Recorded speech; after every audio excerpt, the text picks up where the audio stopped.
But there were probably particularly 2 or 3 scenes. The scene, obviously, where I condemn him to every corner of hell, that day was pretty powerful, and I remember kind of needing a whole weekend to reset from the feeling of that grief and that loss.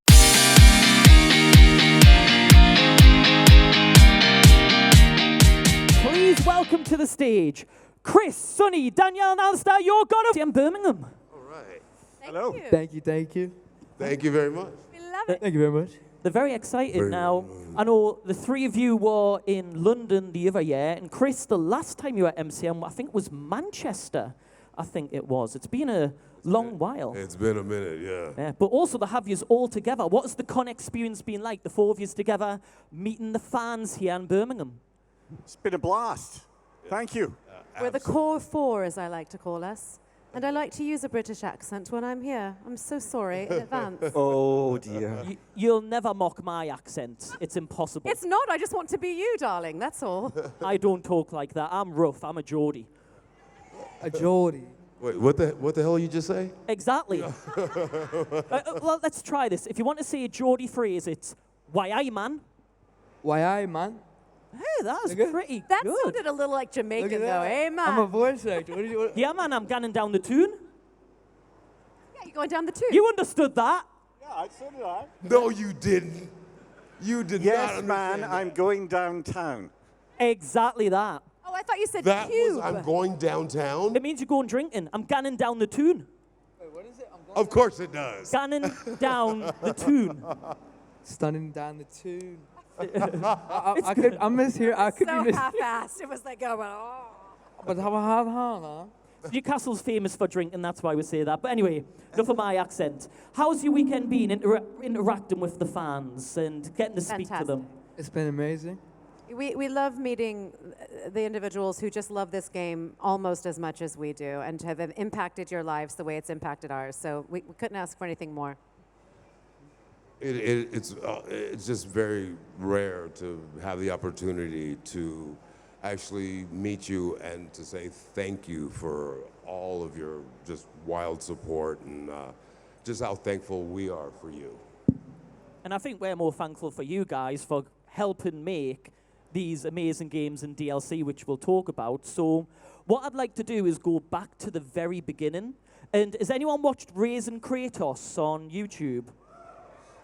I think possibly one of the best, not just for God of War, but for gaming in general, to give a picture of how games are made. And how did you get involved in that process from the very beginning? I think, Sonny, were you one of the very first ones involved in this project? Yeah, I was actually the one that casted Chris. Yep. I mean, it's true. It's truly, and he's still waiting on his finder's fee. I'm taking 10%. Yeah, no, I was. I mean, it was really unexpected because it was also right when I first moved to Los Angeles, and I mean, for me to like pursue acting and everything, and I just, I had a great management that, gave me that opportunity. I didn't even know I was auditioning for a video game, and I was still like super new to the audition process and everything, and I guess we just hit it off. And we're here now. You had some great, like watching the documentary and seeing behind the scenes, which is something you don't see very often. The chemistry between the 2 of you just seemed to be like an instant sort of click. Was that important for you, Chris, like working with Sonny in that way? Well, it was instantaneous. And my leg was broken too. Yeah. I was walking around with my like little boot because I broke my leg during the shoot.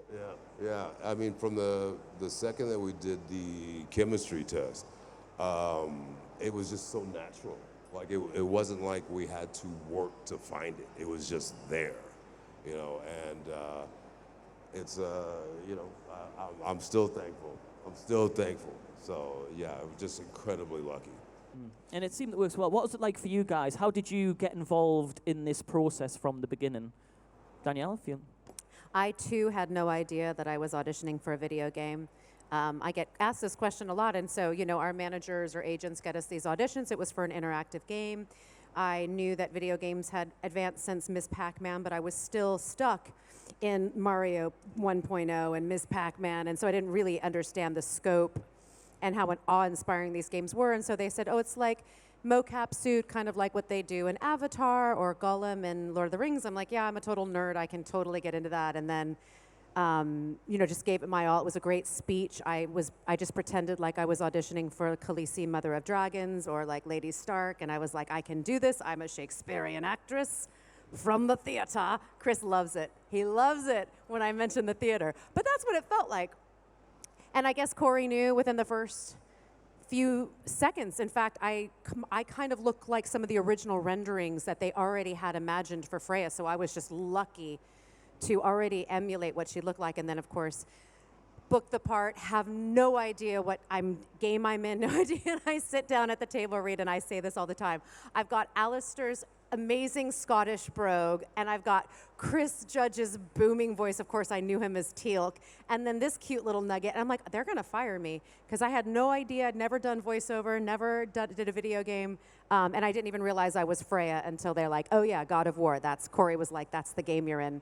So it was all revelatory. It was all new. It was all surprising. And as I say, it was one of the greatest gifts and the greatest roles of my lifetime. Has impacted me so greatly, and I cherish every second of it. I did know I was auditioning for a video game, and I did the audition, and I got the job. It was very deep. Thank you. Stop it! Stop it! I like short answers. I'm I sorry, love that. then I'm going to fail you every time. Yeah. You can tell who's just like, I'm getting to the point. I'm going to tell you a story, right? So, talking about stories, actually, mocap obviously helps with the performance so much because voice acting, usually everyone pictures you're in a booth, you're by yourself, and you're just trying to act this out. And sometimes you don't even hear everyone else's voices when you're doing the acting. How did you find the process of the mocap, other than having this camera in front of your face and banging into each other? What was it like for you, Chris? Had you ever done anything like that before? No. Once I got past, the most intrusive part was the tusk, the camera that sticks out in front of your face, because you can look at the monitor and you can see the camera, what it sees. And so it's called keystoning. So the lens is very short, so your face, you look like Jiminy Cricket. And so it makes you very self-conscious. But once you get over that, I found that it actually helped me to put the suit on, because the suit was kind of tight, and so it made me carry myself a different way. It made me carry myself like I was bigger. And so it really helped me kind of physically get into character. So I actually liked it. How did you find it, Sonny? Because obviously this was your first roles. You might not have done anything like this. Do you find it helped you to kind of interact with everybody and have the little boxes with the dots on that you've got to pick up and pretend it's your carriage? And In the beginning, it threw me off a lot. But I mean, obviously I got used to it. I think, as Chris was saying too, with the camera in front of your face and trying to interact, we'd always like clash, sometimes on the mocap set. But aside from that, I think it was really interesting at the time. I just tried to get used to it. I was moving around a bunch, and they were like, "Please just stand still," because I was like messing with the camera. But I mean, I personally prefer the mocap stage. I think it's more interactive. I think like the scenes come out better sometimes. But I mean, the voiceover booth though is great too. They both have their perks to it, but yeah. Danielle, what about you? Did it help with your performance, interacting with these guys and hearing the big booming voice? Yes, once you get over all those things, and they're not the most flattering, okay? But what it does is it sort of jostles your imagination. So I could just, as you're seeing the screen, the animation right there in front of you, you get to use your imagination and just kind of feel, the costume on you or the wardrobe on you and the sword in your hand, even though it's like a wooden sword or plastic. Yeah, and also the heaviness of the helmet, and kind of then the audio pack starts to heat up a little bit. But once you get past like the physical sensation, it's really kind of freeing because it really is just you interacting with the actors. And the one thing that was difficult for me is I'm Italian, so I'm very touchy-feely. And I couldn't actually, like, you can't hug people. So there's moments where I'd want to hug Atreus or reach out and touch him or actually give someone a hug, and you can't because if the cameras cross each other, it doesn't actually get the picture. So that was difficult. But other than that, it's fantastic.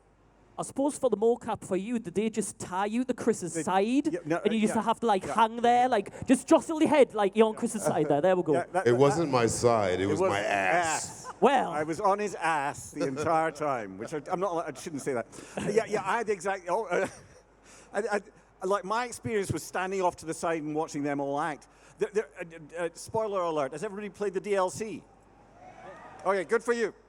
Well, there's only one scene where I actually acted in position, acting with Chris. It's when I was inside the cage, about to be burned to a cinder, and then I was actually inside the cage because I was trapped in there, and I was facing him, and it was fun. It was fun. But the fun thing about motion capture is whenever anybody gets on the stage, the first thing they do is you've got big monitors up there that you see yourself walking around the stage like this. And you see yourself in character. So for instance, here, Ben's walking around and he's 8 foot tall and he's like, wow, I'm big. and then the whole thing suddenly glitches and you get a leg left behind. So you're walking along and your leg's back there, twitching. And that's fun. You see everybody watching themselves. Well, look at me. Look, I'm great. Look at that costume. Wow. But I just sit off to the side, and then, they bring me, they just superimpose me with whatever I'm doing. Which is tricky because if Mimir's talking and Alastair's talking in real time, it was hard not to look at Alastair. Yeah, everybody would turn around. Hey. Whoops, oh, shite, I got to look over here at his ass. yeah. That was the direction. Will you remember to look at Chris's ass, please? It's a nice Exactly. ass. That was it. Hey, it's a good job if you can get it. This is going to sound like a weird question talking about this, but obviously I'm going to talk about sacrifice for doing the role. Obviously looking at your ass was not the sacrifice. But a lot of passion goes into these projects, a lot of time goes into these projects, and that takes a toll on you physically, emotionally, time with family, friends. What was that experience like in dealing with it? And Sonny, for you, obviously be very young, and it'll be a whole different experience for you as well in working with these guys. But what was that toll like for you in trying to manage doing all of this physical, emotional during the day, then having to go home and still kind of go through life? And say, Chris, I don't know if you want to start with that, or Sonny, if you want to. I think, honestly, even like in the first game, I didn't put like much thought into it. I was just like, I was on set, and then, I felt so comfortable just being with all of them.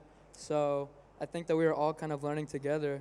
But after I was done with set, I would hop out of the mocap suit and I'd just go skate. Also, school. You had to take school during all those years, which is incredible that he's memorizing lines and passing your exams. Yeah, it was a pain in the Did you ass. pass your exams? I was giving him the Not all benefit of the the doubt. He was great at Greek history and Roman history, but And Norse mythology. yeah. That's all I passed, history. What about you guys? What was it like kind of going through and having to deal with that physical, emotional exertion, then going home at the end of the day? The thing was because the shoots were so broken up. It wasn't like being on a film or a TV series where it's literally a grind every day. So we'd come in for a week of mocap, and we'd get through a ton of scenes, but it was like it was in a way it was more of a sprint than it was a constant grind for me anyway. So it was fun. It was so much fun just to come in, be on the stage, do the work, and then go back to life. Yeah, there were time periods in between to sort of reset. And, obviously some of the more emotionally draining moments for Freya, obviously having to go through so much, losing my son, losing my identity, and then regaining it all back and getting to forgiveness. So there were moments where the preparation was deep and long, and I had to give everything on those sets, which was easy to do with these guys because everybody was committed and giving the best of themselves. And there were so many moments between Chris and I, with tears sort of streaming down our eyes, and there was such love and respect for each other that kept me going. It kept me in a safe space where I could go there. But there were probably particularly 2 or 3 scenes. The scene, obviously, where I condemn him to every corner of hell, that day was pretty powerful. And I remember kind of needing a whole weekend to reset from the feeling of that grief and that loss. And then again, in Ragnarok, many times where I felt a bit drained, but never. There was no grief around I was happy to give that of myself. So, yeah, again, it was therapeutic in a lot of ways. Chris, anything to add to that? Well, for me, I was discovering Kratos kind of as I was going, and I had made the decision when I read the script that I was just gonna just be an open book as far as emotions were.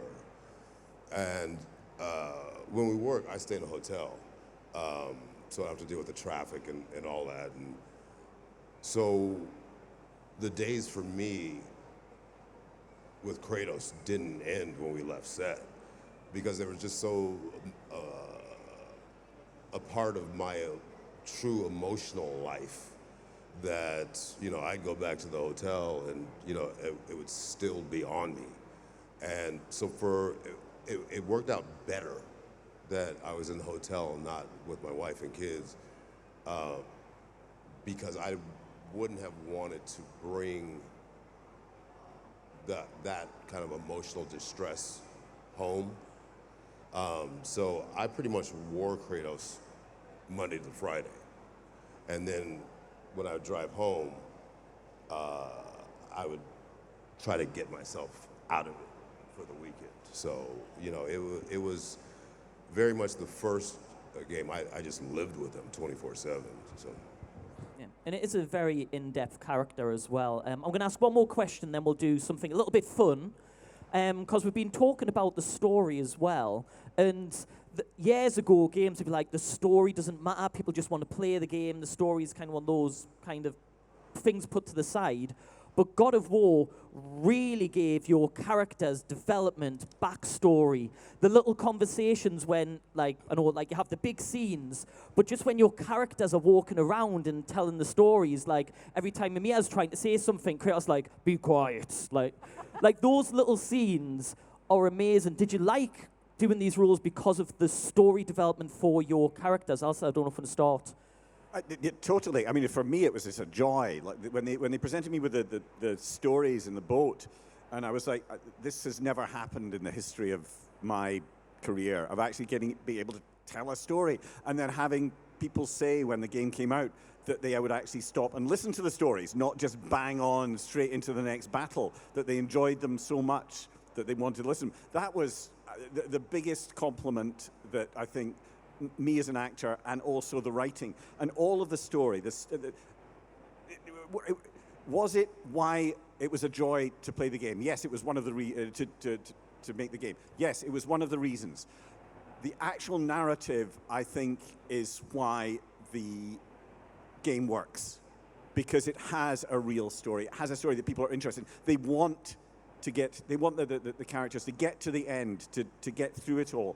And it's a phenomenally strong part. It's the strongest part of the whole game, in my opinion. Agreed, and you're not just watching a 40-hour film. You're bringing these characters to life through the controller. You're actually making choices for Kratos and his companion characters in Ragnarok, and thereby, by proxy, this guy as well.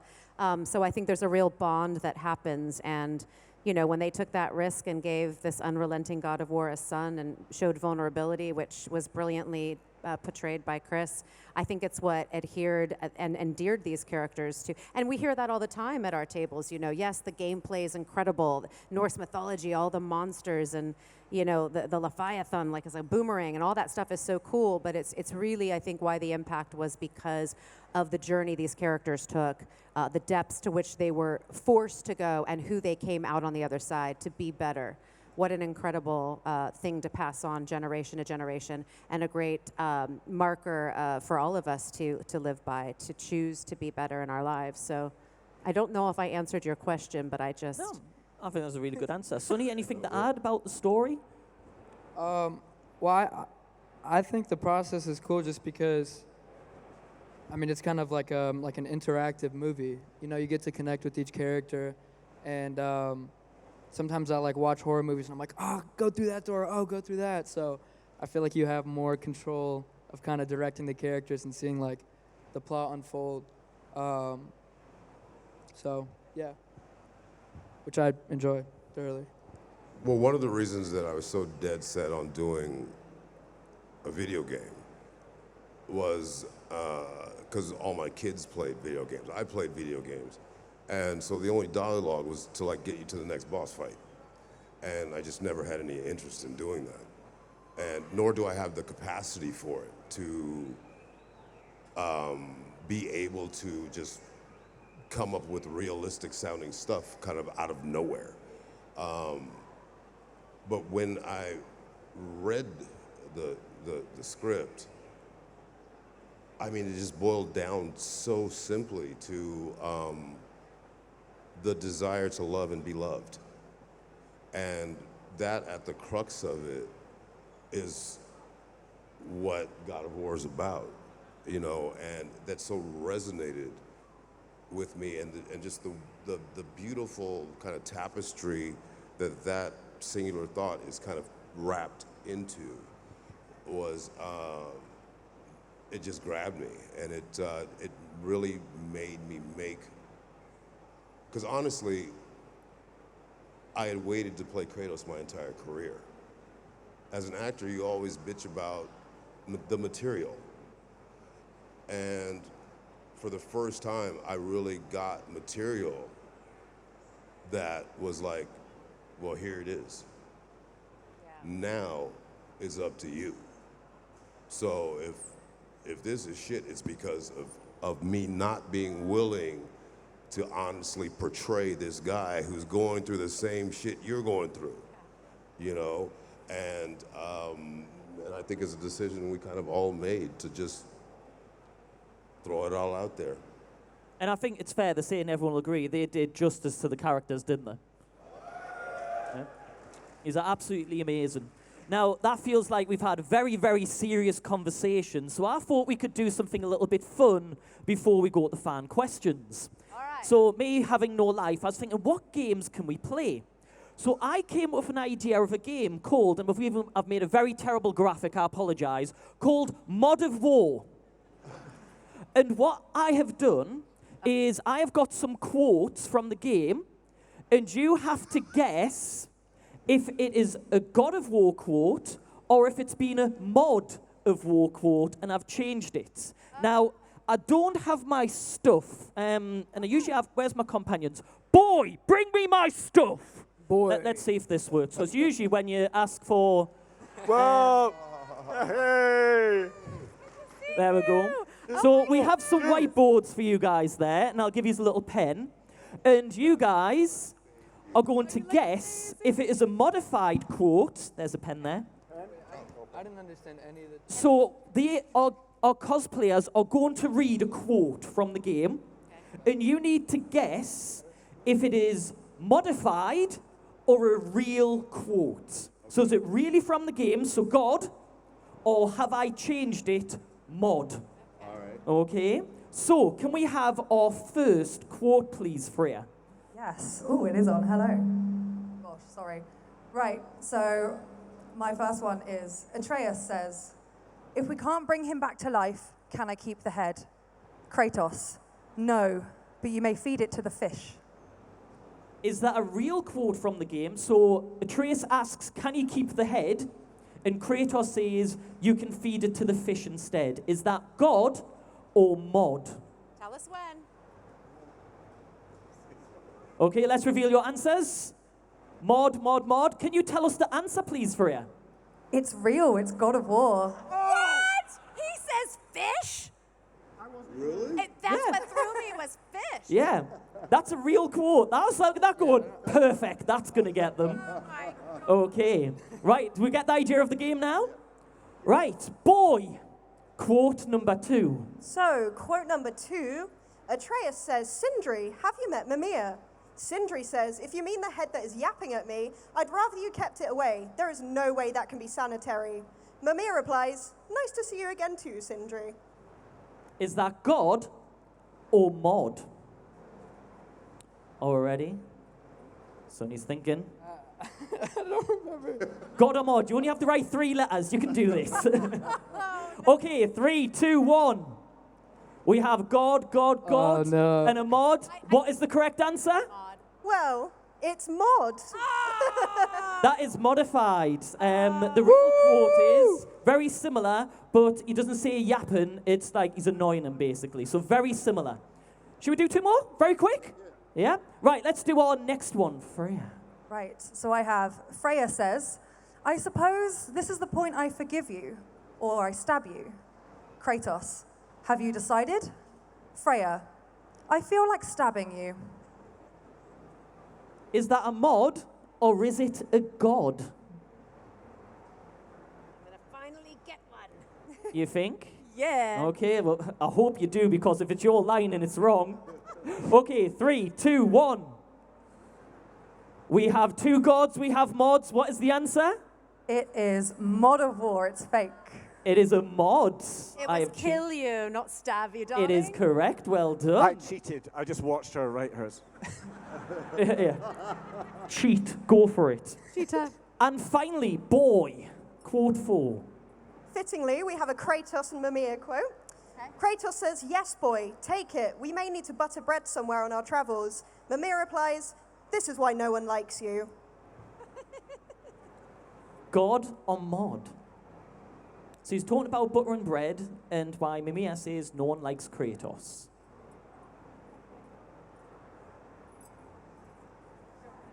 There's no prize at the end, Sonny. It's not worth it, honestly. I'm taking this very seriously. 3, 2, 1. All going God? The answer is? God of War. Hey! Hey, we got one Well right done. altogether. Well done. So that is the end of the game. Now, just before, and the boy doesn't know this, can we load up the second image? Sorry, I'm going to embarrass you here a second. Because I'm very proud of this little bean, because if you look at that photograph, that is the game release, and this is the Trios who was flown all the way to LA and met these guys. Yes, of course.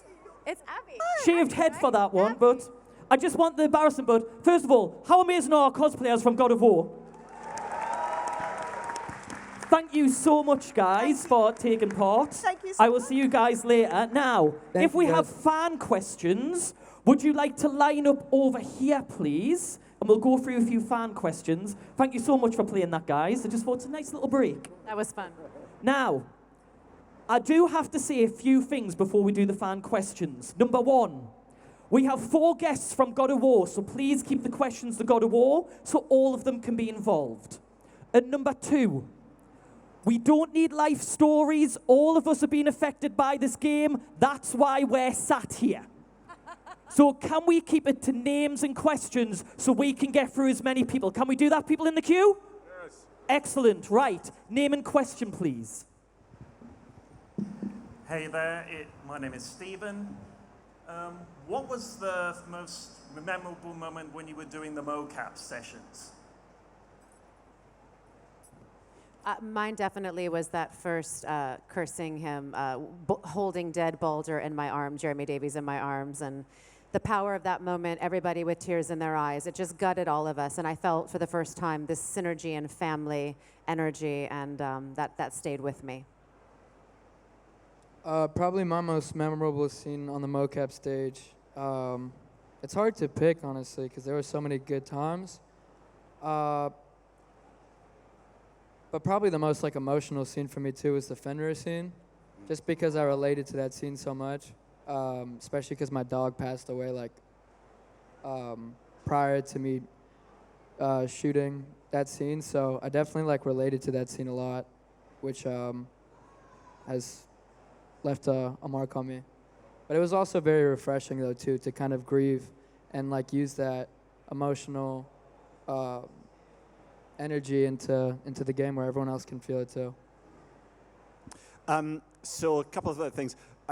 One was actually the first time standing on the mocap stage because I realized I wasn't going to be fired at that point, probably.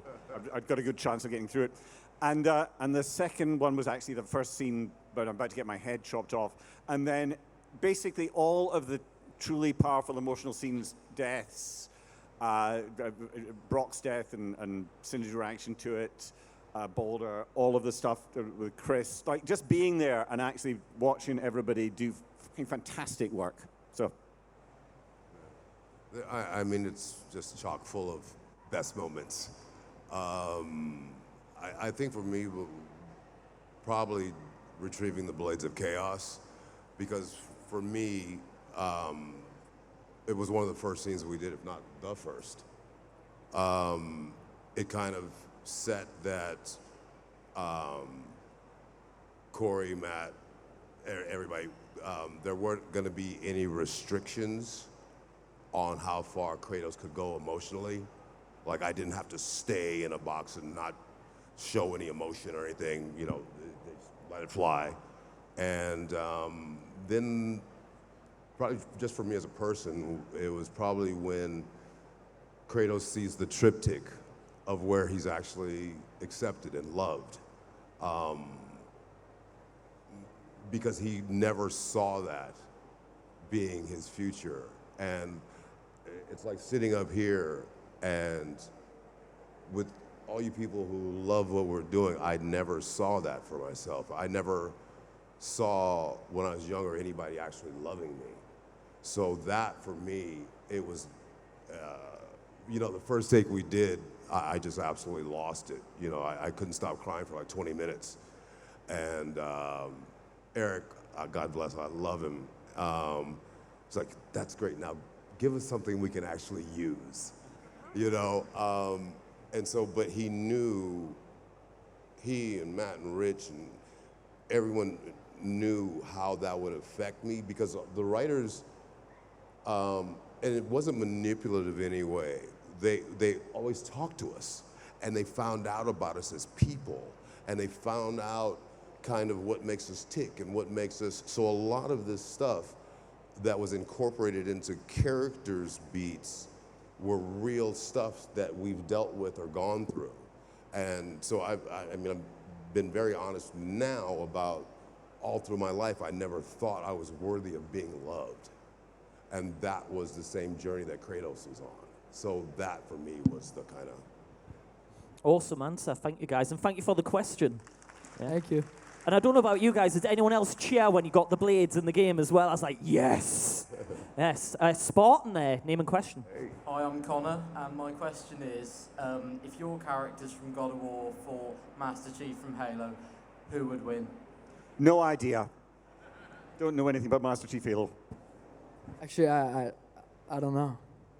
I think the right answer is Kratos, right? That's the only answer. That's the only answer, my friend. I'm sorry, Kratos, Kratos would right. kick Master Chief's ass. I'm sorry. Pew, pew! Blade down. There we go. As he's dressed as Master. Yeah. Awesome outfit there. Well done. Next question. Thank you. Hello, my name is Emily. We can all agree that God of War gave us one of the best written female characters in modern gaming. Pretty good. Yeah, come on, Pretty good. come on, girls. So, when are we getting our Freya standalone game? This is the best question I've ever been asked. Go, Lads, Danielle, take it go. easy. We're done. Right. Whenever Santa Monica Studios says to me, let's explore more of Freya, I would love to see where her relationship with Kratos goes, what a beautiful friendship forged from grief and transformation, the de facto family with Atreus, and of course, Mimir, who's a part of the family as well. It would be wonderful. I don't know if that's happening, but I do appreciate the female gamers and the male gamers who have just absolutely embraced Freya. You know, she leads with feminine power, and that also includes masculinity and femininity. You know, she's both frail and formidable, and everything in between. And I really am so grateful the writers allowed me, like Chris said, to lay bare my soul in all of it. Okay, thank you. Brilliant. Thank you for the question. Now, talking about DLC, obviously we had the most recent surprise drop, but it was missing a particular character, Atreus. Could we see any future Atreus DLC in the future? Would you come back and do that? Hey, man, you know, we're just having a good time here. No, That is the best way to avoid answering a question, isn't it? No, I hope so. I mean, I'd really be looking forward to it. I think that Atreus has so much room to grow, and I mean, I assume a lot of you guys have grown up with the character as much as I did. So yeah, we'll see. Wouldn't it be great if it would jump in the future and Atreus is a father and we see him try to do it that way? Would you be Yeah, I'm gonna start saying boy. He's gonna be Yeah. Smaller boy, come here. We'd love to see you come back as Atreus in the future as well. It's just, I was sad when you didn't appear in it as much. I'm like, no. But, right, next question there. So it's a bit tall. Hi, I'm Lily. I'm currently studying video games at university, so I just wanted to ask, how did the fans influence the way you portrayed the characters within the second game? Not at all. Next question. Yeah, no, I mean, it's the reaction is fantastic, but the characters are defined by what happens in the game, not what happens out here. Yeah. It's a very different thing. Yeah. I will say that there was a certain responsibility we all felt to fulfill an even greater calling in Ragnarok and even in through Valhalla where we get to learn more about Mimir's backstory. You know, it's just, you have the luxury of time in video games to explore these characters in the long form. So the only thing that informed me was how much she was beloved and how much more she had to give and making sure that I brought what I needed to fulfill that calling. Anything to add? I actually, I took a lot of criticism because I remember I created a fake account on Twitch, and I would like watch like other streamers like play, but I would have like an alias name, and I'll be like, "Hey, so what do you think about the kid in God of War?" And then people would be like, "Oh, he's such a brat. Like I can't stand this kid." So then I kind of, you know, transitioned my character for Ragnarok. Was that Twitch name I Love Atreus by any chance? Or Atreus fanboy number one? What about you, Chris? I have to echo, not at all. I always just played the honesty of it, and it's flattering. It's a great reward that fans liked what we did.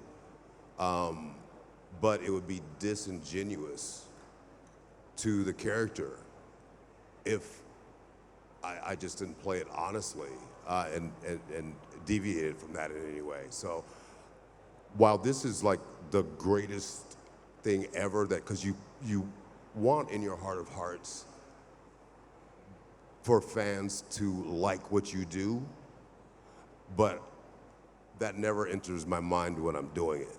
It's just about being honest. So, but thank you. But hey, good luck with everything. Thank you. Thank you. You've really helped me with my dissertation. You owe them money for this. Before you ask, this will have to be the final question, unfortunately, so sorry everyone else, but don't worry, they're here all weekend, you can go ask them at the autograph booths. But I just want to say very quickly, talking about performance, congratulations on the Game Award for Best Performance the other year. That was like your speech. As long as it was, it was so heartfelt. It didn't matter how long it was because you had everyone's attention talking about it. And I just want to say congratulations for that, as well deserved. Thank you. So well done for that. Sorry, final question there. Hello, my name's Adam. The quick question is there any other outtakes or bloopers that you know of, other than the one online that Kratos goes, "I'm the effing God of War," and Kratos asks about the flowers? He says effing? What was that question? The blooper, so he goes, "I'm the effing God of War," and when he He wants goes to know to... about Are there any bloopers or mistakes that we're unaware of?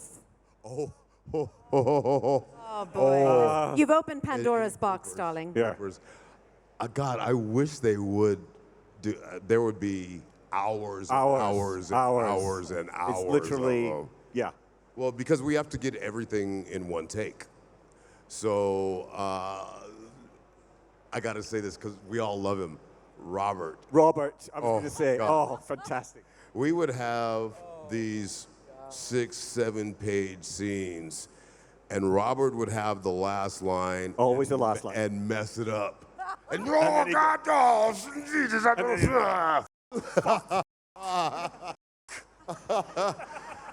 There would be. I wonder if they would ever do that, because that would be hilarious. That would be hilarious. Because there are just some of the most ridiculous outtakes you've ever seen. So instead of having a documentary called Raising Kratos, we need a one called Screwing Up Kratos, and There it's it just is. bloopers. That would be brilliant. Yeah? But I honestly think that, you know, just some flowers, right? Just the white petaled flower outside my window. He just sulks out their flowers. I'm the fucking God of War. The greatest improv of all time. They should have left that in the game, in my opinion. And unfortunately, the clock is just about to hit 0. Thank you for your question. Thank you for all the fan questions. Thank you very much. Thank you. If you do have more questions, please go see them at the autographs area. There's photographs as well. Is there anything you'd like to say just before we He finish? also won the BAFTA, which I think is very informative here in the UK, is it not? Yeah. I'm just giving more accolades to my friend. But no, thank you so much, guys. I felt like we could have talked for a lot longer. Maybe should we get them back in the future? Yeah? We'll have to get you back. We'll talk some more. We really want to say thank you. And that's kind of why we do these, because very rarely do you get the chance to thank the people that made our success possible. And that's all of you.